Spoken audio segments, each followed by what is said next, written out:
नमस्कार दोस्तों, हमारे चैनल ज्ञान मैनिया में आपका स्वागत है। आज मैं इस वीडियो के माध्यम से आपको याद रखने के 10 तरीके बताने वाला हूँ। इसे अगर आप अपने जीवन में इम्प्लीमेंट करें तो कोई भी बातों को आसानी से याद रखने में आपको मदद मिलेगी, वो पढ़ाई से रिलेटेड हो या आपके जीवन के किसी और काम से। तो आइए जानते हैं वो 10 बातें जो आपको याद रखने में मदद करेगी। पहला है सेल्फ कॉन्फिडेंस, यानी आत्मविश्वास। कहा जाता है आत्मविश्वास सफलता की कुंजी है। जी हाँ, यह सच है। यदि आप सफल होना चाहते हैं तो सर्वप्रथम आत्मविश्वास जरूरी है।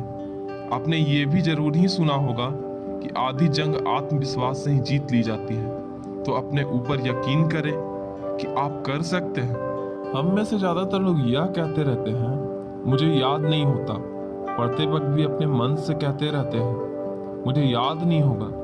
याद रखिए, हमारा दिमाग वही काम करता है जो इसे हम करने को कहते हैं। यदि हम कहेंगे कि हमें याद करना है तो दिमाग याद कर लेगा। अगर पहले ही कह देंगे याद नहीं होगा तो याद नहीं करेगा। इसलिए अपने आप से कहना शुरू कीजिए, मुझे सब याद रहता है, मुझे याद हो जाएगा, मुझे याद है।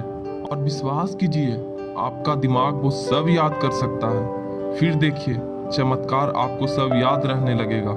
दूसरा है रिवीजन, यानी दोहराव। दोहराव के महत्व से आप भली भांति परिचित होंगे, परंतु शायद आपको पता ना होगा कि यदि दोहराव समय पर ना हो तो आपको नुकसान हो सकता है। क्या आप जानते हैं कि आज जो आप पढ़ेंगे उसका 50% भाग आप कल भूल जाएंगे, या कभी कभी सिर्फ 20% ही आपको याद रहेगा। इससे बचने के लिए आपको रिवीजन का समय निश्चित करना होगा। जैसे यदि आज आपने कुछ पढ़ा है तो 24 घंटे के अंदर अवश्य दोहरा लीजिए, और दूसरा दोहराव 30 दिनों के अंदर। फिर यह आपको लंबे समय तक याद रहेगा। तीसरा है एसोसिएशन। इस ट्रिक से हम सब कुछ वैसे का वैसा याद कर सकते हैं जैसे लोगों के नाम होते हैं या वोकैबुलरी, किसी भी नई जगह का नाम। ये सारी चीजें कई बार हमारे साथ होता है कि कोई बात या किसी व्यक्ति का नाम हमारे दिमाग में होता है परंतु वह जुबान पर नहीं आता। हम किसी व्यक्ति को पहचान लेते हैं परंतु उसका नाम याद नहीं आता। तो हमें करना सिर्फ इतना है कि किसी भी नई जानकारी को दिमाग में पहले से मौजूद जानकारी को जोड़ लेना है। जैसे किसी व्यक्ति का नाम अक्षय हो तो उसे अक्षय कुमार एक्टर से जोड़ दीजिए, आपको हमेशा याद रहेगा। चौथा है इमेजिनेशन। एल्बर्ट आइंस्टीन ने कहा था, imagination is more important then knowledge. क्या खूब कहा था, बिल्कुल तर्क संगत बात है। आपको याद है कि कोई फिल्म जो आपने हाल में ही देखी हो, उसकी कहानी, सेंस, डायलॉग्स आपको भली भांति याद होंगे। कोई कहानी जो बचपन में दादाजी से सुनी होगी, उसकी एक एक बात याद रहती थी। यहाँ तक कि अगर दादाजी भी दोबारा कहानी सुनाते वक्त कुछ परिवर्तन करते थे यानी बदलाव करते थे तो हम उन्हें भी टोक दिया करते थे कि पहले तो आपने ये बताया था, ऐसा क्यों? क्योंकि हम सब अच्छे से इमेजिन करते थे। हमें वो कहानी वीडियो के रूप में चलती दिखाई देती थी। वो झरना, वो तालाब, वो जंगल तथा वो बोलते जानवर, सब कुछ। तो एक बार फिर से बच्चे बन जाइए और इमेजिन करना शुरू कर दीजिए, फिर देखिए आपको कैसे सब याद रहता है। पांचवा है दिनचर्या। अक्सर ही हम लोग जब पढ़ाई करते हैं तो दिनचर्या को अनदेखा कर देते हैं। देर रात तक जागते हैं, सुबह देर से उठते हैं, फिजिकल एक्टिविटीज कम कर देते हैं, एक ही स्थान पर बैठे रहते हैं, नियमित तौर पर पानी नहीं पीते। इन सब का निगेटिव इफेक्ट हमारी मेमोरी और हमारे कार्य क्षमता पर पड़ता है। अच्छी याददाश्त के लिए अच्छी नींद आवश्यक है।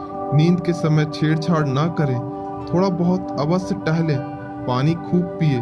आप ही सोचिए, जो काम आप 100% ऊर्जा के साथ कर पाओगे वो 20% के साथ तो नहीं कर पाओगे ना। छठा है टाइम टेबल। हम में से ज्यादातर लोग का कोई टाइम टेबल नहीं होता। जब मन किया पढ़ने बैठ जाते हैं, जो मन किया किताब उठा लेते हैं और पढ़ने लगते हैं। कोई भी टॉपिक बीच में ही पढ़ने लग जाते हैं। इससे सिवाय कंफ्यूजन के कुछ हाथ नहीं लगता। हमें ये तक पता नहीं रहता कि हमने कौन सा विषय कितना पढ़ लिया है। और लोग बेवजह ही अपनी मेमोरी को दोष देते रहते हैं। एक बेहतर राजनीति ही बेहतर जीत दिला सकती है, और राजनीति का पहला हिस्सा जो कि यहाँ पर टाइम टेबल है, यदि यह कमजोर है तो आप जीत की आशा कैसे कर सकते हैं। तो बेहतर सफलता के लिए बेहतर टाइम टेबल बनाइए। 7वां है इंटरेस्ट यानी रुचि। आपने देखा होगा जिस भी विषय या काम में आपकी रुचि होती है वह आपको अच्छे से याद रहता है। जैसे कुछ लोगों को क्रिकेट का शौक होता है, आप उनसे किसी भी क्रिकेट मैच की एक एक बॉल का ओवर पूछ सकते हैं।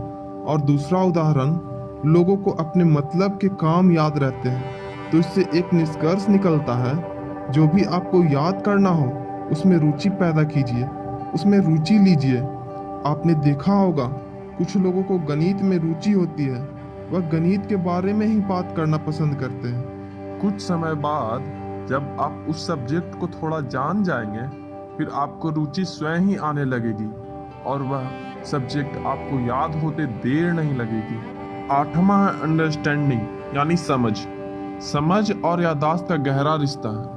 यदि आप किसी विषय को बिना समझे याद करना चाहते हैं, जो कि सही तरीका नहीं है, हमारा दिमाग हर तरकीब चीज को अच्छे से याद रख पाता है।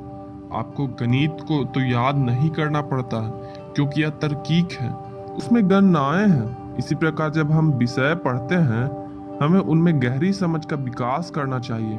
हर घटना के पीछे कारणों को अच्छे से समझना चाहिए, ना कि हम सिर्फ रटते रहें।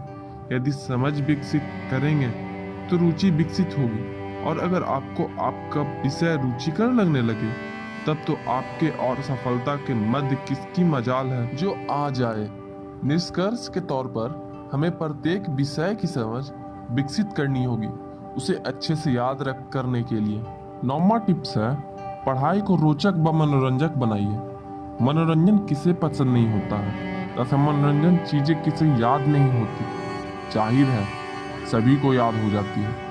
चलिए जाने कैसे चीजें हमें याद रहती हैं, में भावना जुड़ाव हो, उन पर हमें हंसी आती हो।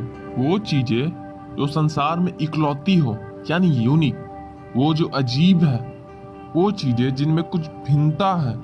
आप जिन चीजों में भावनात्मक जुड़ाव महसूस करते हैं, वो आपको सदैव याद रहती है। जिन पर हमको हंसी आ जाए, वह भी जैसे किसी वैज्ञानिक का नाम, उदाहरण के तौर पर एक वैज्ञानिक का नाम लेते हैं, मार्कोनी। बचपन में मैंने इसे पढ़ा तो मुझे मार्कोनी लगा, और सभी बच्चे भी क्लास में इसे मार्कोनी कह के एक दूसरे को कोहनी मारते। मुझे यह सदैव के लिए याद हो गया। अनोखी चीजें हमेशा याद रहती है।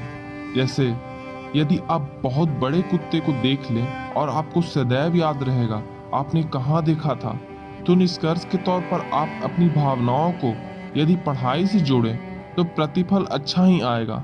आप ये कर सकते हैं, जब कोई अजीब तथ्य आए तो उसे दोस्तों के साथ शेयर करके थोड़ा हंस लीजिए।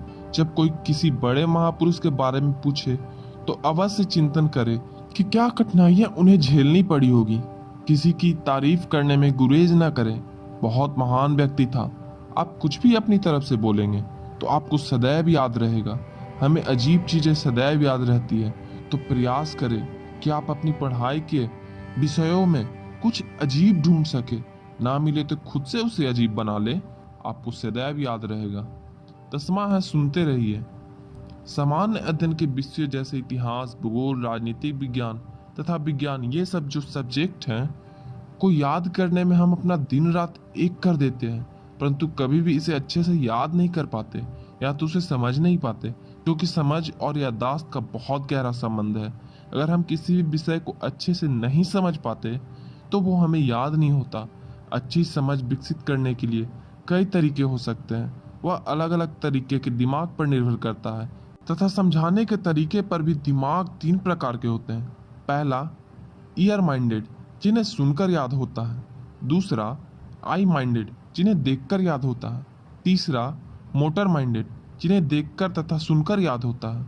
आप खुद में महसूस करें कि इन तीनों में आपको सबसे अच्छा कौन सा है, जिससे आपको याद रखने में मुश्किल नहीं होता, उसी पर ज़्यादा ध्यान दें। जानकारी अच्छी लगी हो तो वीडियो को लाइक और सब्सक्राइब करना ना भूलें, ताकि इस तरह की वीडियो आप तक पहुंचती रहे।